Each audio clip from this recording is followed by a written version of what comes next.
programs that we run with emerging leaders, we call Leadership for Hope, because that's what we see that leadership does. It brings hope into people's lives, and we see examples of that all over the place. And we get to go into some amazing places, whether that's in rural places or in urban places, people living in extreme situations but holding on to hope, or because of leadership development are gaining hope, whether that's in Rwanda or Uganda or Malawi or Zambia or Kenya.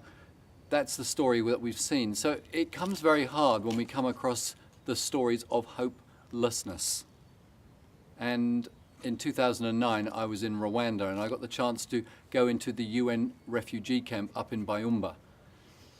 And what I came away with actually in 2009 was a great sense of hope, the hope of the human spirit, the hope of these people whose optimism and ability to wrestle with terrible situations gave me hope. So a few weeks ago when I was back in Rwanda and I was with our guide, Chrissy, and I said, how are things going up in the UN refugee camp in Byumba? And she said, actually, they're losing hope. And it really struck me very deeply, and it sat with me for weeks and weeks. And so I wrote this poem to the women of the Byumba UN refugee camp. The women of the Byumba refugee camp are losing hope, so I'm told. When I last saw them, they were holding on, holding up, and holding out. They held me up with their hope. That life, in its extreme of impossibility, still held out hope. From far away, they kept me going. But the women of the Byumba UN refugee camp are losing hope, so I'm told. The women of the Byumba UN refugee camp are losing hope, so I'm told. They've been there now for 3 generations, not 1 or 2, but 3. For 3 generations they've held on, and in hope they have given birth, they've eaten food, they've worshipped God.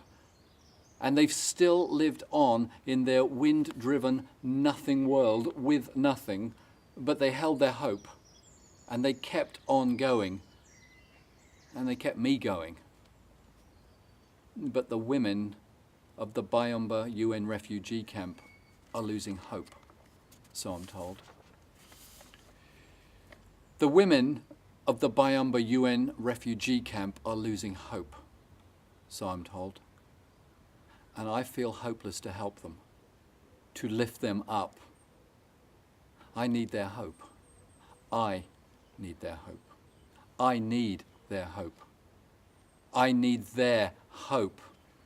I need their hope in God, in life, in another day, where things will change and take surprising and glorious new turns, where ashes become flourishes, where hopefully becomes happened.